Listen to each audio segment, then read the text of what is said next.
வணக்கம். வைரமுத்தியம் கருத்தரங்கத்தில் புத்தக வெளியீட்டு விழாவில் உடைந்து பேசிய கவிப்பேரரசு வைரமுத்து. என்ன ஆச்சு பெருங்கவிஞனுக்கு? இதை பத்தி தான் பார்க்க போறோம். எனக்கு வெளிச்சம் போட ஆளில்லை என்பதனால் என் விரல்களை கொளுத்தி நானே மெழுகுபத்தி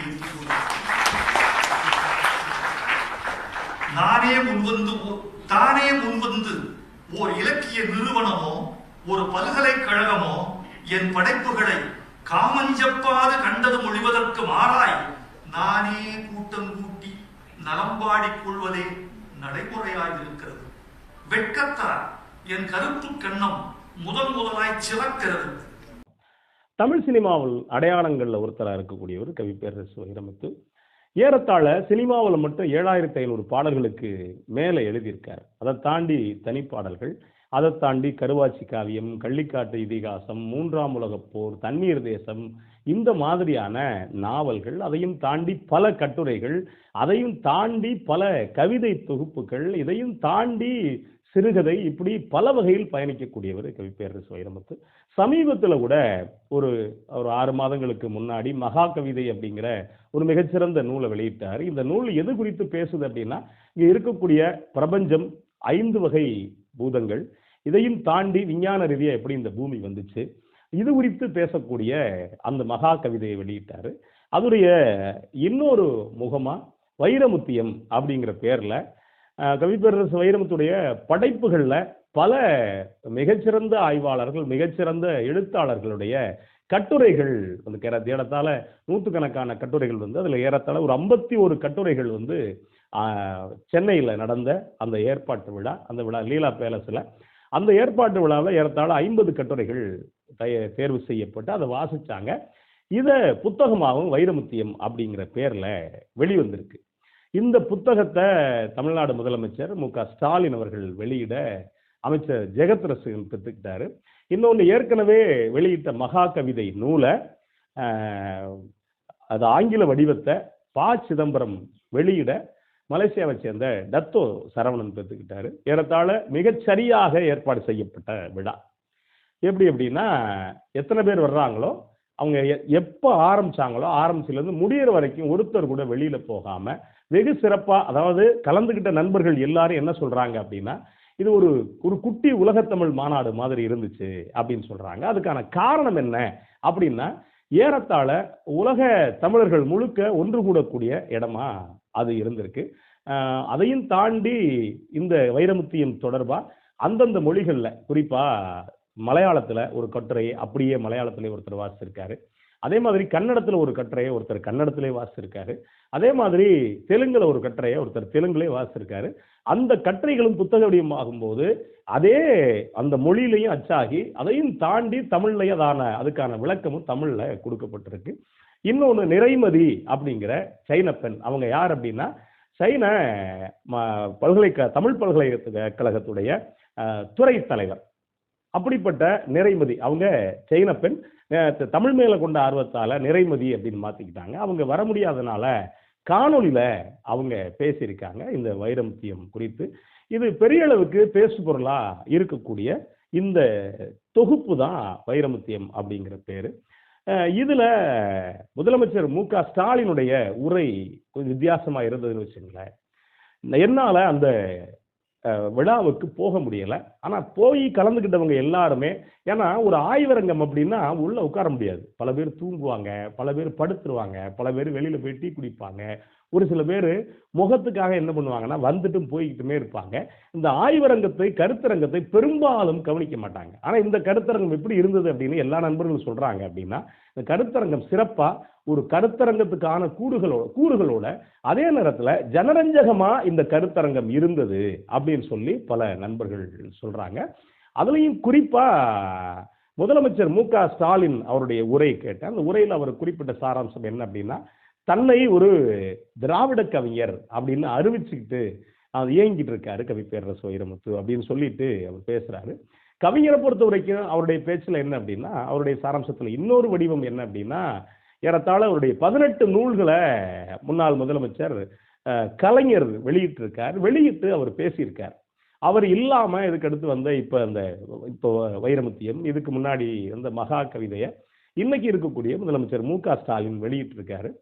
கவிஞர் என்ன சொல்றாரு அப்படின்னா, எனக்கு ஒரு தாய் மாதிரி இருந்து எனக்கான என்னுடைய புத்தகங்களை வெளியிட்டு வாழ்த்துறை தெரிவிச்சாரு, கருத்தும் தெரிவிச்சிருக்காரு கலைஞர். அவர் இல்லாத வெறுமையை நான் கொஞ்சம் உணர்றேன்.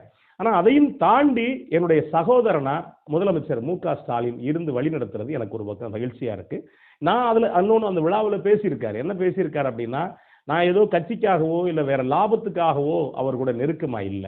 இன்னும் சொல்லியிருக்காரு, நான் அரசியல்வாதி கிடையாது, ஆனா தத்துவத்தின் பின் நிக்கிறவன் அப்படின்னு சொல்லி ஒரு வார்த்தை சொன்னார். அதெல்லாம் தத்துவத்தின் பின் நிற்கிறது அப்படின்னா, தத்துவங்கள் தான் அரசியல் கட்சிகளை உருவாக்குது. யதார்த்தமா மார்க்சியம் குறித்து பல அரசியல் கட்சிகள் இருக்கு. அதே மாதிரி பெரியாரிசம் குறித்து பல அரசியல் கட்சிகள் இருக்கு. இப்படி நீங்க ஆன்மீகம் குறித்து அதை ஒட்டி பல அரசியல் கட்சிகள் இருக்கு. பிரிவினைவாதம் குறித்து பல அரசியல் கட்சிகள் இருக்குன்னு வச்சுக்கோங்களேன். ஆனா இதை பொறுத்த வரைக்கும் என்ன அப்படின்னா, நான் ஒரு தத்துவத்தின் பால் நிற்கிறேன் அப்படிங்கிறப்ப 2 தத்துவங்களை குறிப்பா சொன்னாரு. ஒன்னு பெரியாரிச கொள்கை, இன்னொன்னு கம்யூனிசம். இந்த 2இன் பால் நான் ஈர்க்கப்பட்டு அது குறித்து அது மூலமா நான் நிற்கிறேன், நான் தத்துவத்தின் பின்னாடி நிற்கிறேன் அப்படின்னு சொல்லி ஒரு பக்கம் சொன்னாரு. இதுக்கு நடுவுல முதலமைச்சர் மு.க. ஸ்டாலின் சொன்னது என்ன அப்படின்னா, கவிஞரை பொறுத்த வரைக்கும் அவர் ஒரு பெரியாரிஸ்டா தன்னை அறிவிச்சிட்டு இருக்காரு அப்படின்னு சொல்லி சொன்னேன் இல்லையா. இது தமிழ் சினிமாவுக்கு கிடைச்ச ஒரு மிகப்பெரிய வாய்ப்பா நான் கருதுறேன். ஏன் அப்படின்னா, முதலா தன்னை ஒரு திராவிட கவிஞர், தன்னுடைய பெரியாரிய கவிஞர் அப்படின்னு அறிவிச்சுக்கிட்டவர் உடுமலை நாராயண கவிராயர். அதுக்கு முன்னாடி நீங்க கவனிச்சு பாத்தீங்கன்னா, புரியாத தமிழ்ல தான் பாடல்கள் வெளியிட்டு இருப்பாங்க. அதுல பெரும்பாலும் கவனிச்சு பாத்தீங்கன்னா அந்த மணிப்பிரவாள நடை அப்படிம்பாங்க. அந்த வகையில தான் அந்த பாடல்கள் வெளிவந்துச்சு. ஆனா உடுமலையார் தான் அந்த பாட்டை எளிமைப்படுத்தினார். அதுக்குள்ள கவிதையும் இருக்கும், எளிமையும் இருக்கும், எல்லா மக்களுக்கும் புரியுறது மாதிரி பண்ணாரு. அதுக்கு அடுத்து வந்த கவிஞர்களை கவனிச்சு பாத்தீங்கன்னா, இன்னைக்கு இருக்கக்கூடியதுல பெரும்பாலும் திராவிட கவிஞர்கள் தான். அதுக்கு முன்னாடி இருந்த புலவர் புலமைப்பித்தனா இருக்கட்டும், இல்ல அதுக்கு இப்ப இருக்கக்கூடிய புலவர் கவிஞர் முத்துலிங்கமா இருக்கட்டும், இல்ல அண்ணன் பழனி பாரதியா இருக்கட்டும், இல்ல அண்ணன் அறிவுமதியா இருக்கட்டும், இல்ல பெரும்பான்மையான கவிஞர்கள் இன்னைக்கு அது திராவிடம் சார்ந்த முற்போக்கு கொள்கை பொதுவுடைமை சார்ந்த கவிஞர்களாக தான் இருக்காங்க. ஆனா கவிஞரை பொறுத்த வரைக்கும் என்ன, கவிப்பேரரசு வைரமுத்து தன்னை நேரடியா நான் ஒரு திராவிட கவிஞன் அப்படின்னு அறிமுகப்படுத்திக்கிட்டவர். ஒரு முறை இதுவரை நான் நினைக்கிறேன், அதுல ஒருத்தர் கேள்வி கேட்டிருக்காரு, நீங்க நாத்திகம் பேசுபவரா அப்படின்னு கேட்கிறப்ப, நான் ஞாயிற்றுக்கிழமைகளில் மட்டும் நாத்திகம் பேசுபவன் அல்ல அப்படின்னு சொல்லியிருக்காரு. அப்ப என்ன அப்படின்னா, நான் எப்போதும் நாத்திகம் பேசுபவன் அப்படின்னு சொல்லியிருக்காரு. நாத்திகம் பேசுறவங்களுக்கு நீங்க இந்த மாதிரி கூறுகள்ல என்ன சிக்கல் அப்படின்னா, புராணங்களை பெரும்பாலும் எடுத்து ஆள முடியாது. இன்னொன்னு, புராணம் பேசுறவங்க எதிராத்தான் நிற்பாங்க. ஆன்மீகம் வேற, புராணம் வேறன்னு புரிஞ்சுக்காத பல பேர் இருக்காங்கன்னு வச்சுங்களேன். இப்போ அப்படித்தான் ஒரு கவிஞருக்கான சவால் எங்க தொடங்குது அப்படின்னா, நீங்க ஆன்மீகத்தோடையோ இல்ல நீ புராணம் பேசுற அந்த மாதிரி தன்மையோட உள்ளவங்களே பேசிட்டா அந்த சார்பு வரும். அது இல்லாம ஒரு கவிஞன் ஏறத்தாழ ஒரு 60 வருஷமா தனிச்சு நிக்கிறது அப்படிங்கிறது அவ்வளவு சர்வ சாதாரணமான விஷயம் கிடையாது அப்படின்னு நான் பார்க்கிறேன். ஏன் கவிஞர் ஏறத்தாழ மனமுடைஞ்சு, அந்த பேச்சை கேட்டவங்களுக்கு தெரியும், ஏறத்தாழ மனமுடைஞ்சு அவர் சொன்ன வார்த்தைகள்ல ஒரு குறிப்பிட்ட என்ன அப்படின்னா, எனக்கான வெளிச்சத்தை யாரும் ஏற்றாத போது என் விரல்களை கொளுத்தி எனக்கான வெளிச்சத்தை மெழுகுவர்த்தியாக நான் தேடிக்கொள்கிறேன் அப்படின்னார். இன்னொன்னு அடுத்து அவர் சொன்னது, என்னை உங்கள் வீட்டு தேநீருக்கு அழையுங்கள், உங்கள் வீட்டு செல்ல நாய்க்குட்டியோடு உறவாட செய்யுங்கள், உங்களுடைய செடிகளுக்கு நீங்கள் தண்ணீர் பாய்ச்சும் போது என்னையும் அதில் சேர்த்துக் கொள்ளுங்கள் அப்படின்னு சொல்லி ரொம்பவே நெகிழ வச்சு பேசினார். எனக்கு என்ன அப்படின்னா, இவ்வளவு பெரிய கவிஞனுக்கு ஏன் இவ்வளவு உடைஞ்சு பேசணும்? ஏன் அப்படின்னா, தமிழ் சமூகம் கொண்டாடப்படக்கூடிய கவிஞர், ஏறத்தாழ பட்டுக்கோட்டையார், கண்ணதாசனுக்கு அடுத்து இருக்கக்கூடிய பெரிய கவிஞர், ஏறத்தாழ 7 தேசிய விருதுகளை வாங்கிட்டார். அவர் வாங்காத விருதுகள் கிடையாது, படைக்காத படைப்பு கிடையாது. இன்னைக்கு ஒரு 18 வயசு ஒரு இளைஞன் என்ன மாதிரியான ஒரு சிந்திப்பானோ அதே சிந்தனையோட அதே வீரியத்தோட இயங்கிக்கிட்டு இருக்கக்கூடிய ஒரு கவிஞர். அடுத்து திருக்குறளுக்கு நீங்க உரை எழுதி அடுத்து வரக்கூடிய ஜூலை 13ஆம் தேதி வெளியிட இருக்காரு. இப்போ அந்த அளவுக்கு சினிமாவையும் தாண்டி ரொம்ப வீரியமா இயங்கக்கூடிய ஒரு கவிஞர். அப்படிப்பட்ட கவிஞருக்கு எதுக்கு இப்படி ஒரு கழிவிறக்கம், ஒரு சுய இறக்கம் வரணும் அப்படின்னு நான் யோசிச்சேன். கவிஞர்கள் இருக்கும் போதே கொண்டாட மறக்கிற சமூகம் இது அப்படிங்கிற ஒரு கேள்வி இருக்கு. ஏன் அப்படின்னா, இவ்வளவு படைப்புகள் படைச்ச ஒரு கவிஞரை இந்த சமூகம் கண்டுக்கலையா? கண்டுக்குது அப்படின்னு தான் நான் ஒரு பக்கம் சொல்லுவேன். அவருடைய கணக்கு வேற, என்னுடைய கணக்கு வேற. என்ன அப்படின்னா, நீங்க பொது சமூகத்துல ஒரு கவிஞன் ஊடாடுறது அப்படிங்கிறது அவ்வளவு சர்வசாதாரணம் கிடையாது. ஏன் அப்படின்னா பொது சமூகம் வேற, கவிஞர்கள் வேற. அதுக்கு இவருக்கு இன்னொரு ராஜபாட்டை போட்டு கொடுத்தது சினிமா அப்படின்னு வச்சுங்களேன். இதையும் தாண்டி நான் அவரை வெகுவா ரசிக்கிறது எதில் அப்படின்னா, ரொம்ப எளிய மக்களுடைய வாழ்க்கை, எளிய மக்களுடைய அந்த சொல்லாடல்கள் அதை ரொம்ப அழகா பயன்படுத்துவார். அப்போ ஒரு கவிஞரா யதார்த்தமா நீங்க எளிய மக்களுக்கிட்ட இன்னைக்கு நீங்க பட்டிமன்றங்கள்ல பெரும்பாலும் ஒரு நேரம் பட்டுக்கோட்டையா கண்ணதாசனா அப்படின்னு தலைப்பு வைக்கிறவங்க இன்னைக்கு பட்டுக்கோட்டையா கண்ணதாசனா வைரமுத்துவா வாலியா அப்படிங்கிற வகையில தலைப்பு வைக்க வச்சுட்டாங்க. பல பட்டிமன்ற மேடைகள்ல யதார்த்தமா நான் சொல்றது திருவிழா பட்டிமன்ற மேடைகள்ல அவருடைய பாடல்களை அவருடைய கவிதைகளை பல பேர் எடுத்து நான் உள்பட பல பேர் எடுத்து கையாளுறாங்க. அப்ப எளிய மக்கள்கிட்ட அதாவது ஒரு திருவிழாவில் கொண்டாடக்கூடிய ஒரு கலைஞனா கவிப்பேரரசு வைரமுத்து மாறிட்டாரு. ஒரு கவிஞனா கவிப்பேரரசு வைரமுத்து மாறிட்டாரு. அவருடைய ஆதங்கம் என்னவா இருக்கும் அதையும் சொல்றாரு அவர். ஒரு பல்கலைக்கழகம் என்னை கொண்டாட வேண்டும், அதே மாதிரி ஒரு கல்லூரி என்னை கொண்டாட வேண்டும், ஒரு இலக்கிய நிறுவனங்கள் என்னை கொண்டாட வேண்டும்.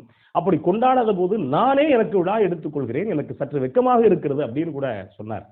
என்ன அப்படின்னா கவிஞர்களை கொண்டாட மறந்த சமூகமா இது அப்படிங்கிற ஒரு கேள்வி இருக்கு. அது இன்னைக்கு நீங்க கவனிச்சு பார்த்தீங்கன்னா குறிப்பா நிறைய சேட்டலைட் சேனல்கள் வந்த பிறகு எல்லாமே அடிபுடி சண்டைகளாகவும் அதே மாதிரி சும்மா யதார்த்தமான விழாக்கள் நடத்தக்கூடிய அந்த மாதிரி இடங்களுமா தான் சேட்டலைட் சேனல்கள் இருக்கு. யூடியூப் எடுத்துக்கிட்டா கேட்கவே வேண்டியதில்லை, சண்டைகளும் சச்சரவும் வழக்குகளும் இந்த மாதிரி இடங்களுக்கு தான் போய்கிட்டு இருக்கு. அப்போ ஒரு கவிஞனை கொண்டாடணும். பொதுவாக என்ன சொல்லுவாங்கன்னா ஜப்பான்ல நிறைய ஹைக்கூ கவிஞர்கள் அதிகம். அவங்க போகும்போது கொஞ்சம் தடுக்கி விழுந்த ஹைக்கூ கவிஞர்கள் இருப்பாங்களாம். போகும்போது நீங்க டோல்கேட் இருக்கு இல்லையா, டோல்கேட்ல அவங்களுக்கு பணம் கிடையாது, கட்டணம் கிடையாது. ஒரு ஹைக்கூ கவிதை சொல்லிட்டு போங்க அப்படிம்பாங்களாம். ஹைக்கூ கவிதை சொல்லிட்டு இவங்க போவாங்களாம். அப்போ கவிஞர்களை ஜப்பான் எந்த அளவுக்கு மதிக்குது, அதே மாதிரி மலையாளத்துல கவிஞர்களை எந்த அளவு மதிக்கிறாங்க, அதே மாதிரி மற்ற மாநிலங்கள கவிஞர்களை எந்த அளவுக்கு மதிக்கிறாங்க அப்படிங்கிறது இங்க மாச்சரியங்கள் மறந்து நீங்க அவரு ஒருத்தருடைய கொள்கை ஒரு மாதிரி இருக்கலாம், இன்னொருத்தருக்கு ஏற்ற மாதிரி இருக்கலாம். சின்ன சின்ன விஷயங்களை பெருசுபடுத்தி ஒரு கவிஞனை சிறுமைப்படுத்துறது தான் அவருக்கான காயமா இருக்கும் அப்படின்னு நான் நினைக்கிறேன். அப்படி இன்னொன்னு யோசிக்க வேண்டியிருக்கு. ஒரு பெரிய கவிஞருக்கே இந்த நிலைமை அப்படின்னா இன்னும் மற்ற கவிஞர்கள் கொண்டாடப்பட வேண்டிய கவிஞர்கள் எல்லாருமே பெரிய கவிஞர்கள் தான், அது வேற, யாராவது சண்டைக்கு வந்துடுறாங்க. அப்ப எல்லாருமே கொண்டாடப்பட வேண்டிய கவிஞர்கள் தான். இப்ப மற்ற கவிஞர்களை எப்படி கொண்டாடணும் அப்படிங்கிற இதையும் அவரு குறிப்பிட்டிருக்காரு, மனதார குறிப்பிட்டிருக்காரு அப்படின்னு நினைக்கிறேன். அந்த வகையில கவிப்பேரரசு வைரமுத்து உள்பட பல கவிஞர்களை கொண்டாட எங்களை மாதிரியான எளியவர்கள் இருக்கிறோம்.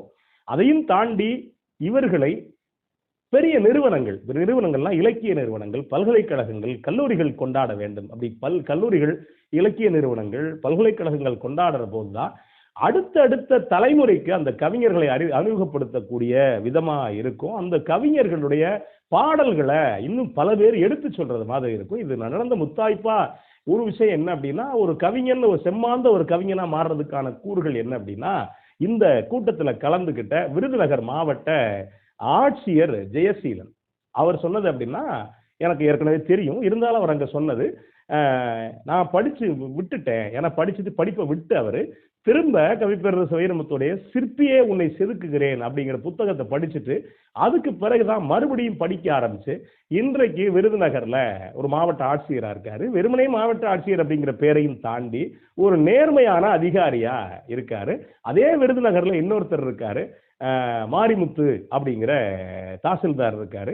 அவரும் இவருடைய கவிதைகளுக்கு மிகப்பெரிய ஈடுபாட்டோட சேர்த்து இன்றைக்கு இலவசமா ஏறத்தாழ 300 மாணவர்களுக்கு அரசு பணிகளுக்கான பயிற்சியை இலவசமா கொடுத்துக்கிட்டு இருக்கக்கூடிய ஒரு நபரா அதே விருதுநகர்ல தாசில்தார் மாரிமுத்து இருக்காரு. அவருடைய பேட்டி பல இடங்கள்ல வந்திருக்கு.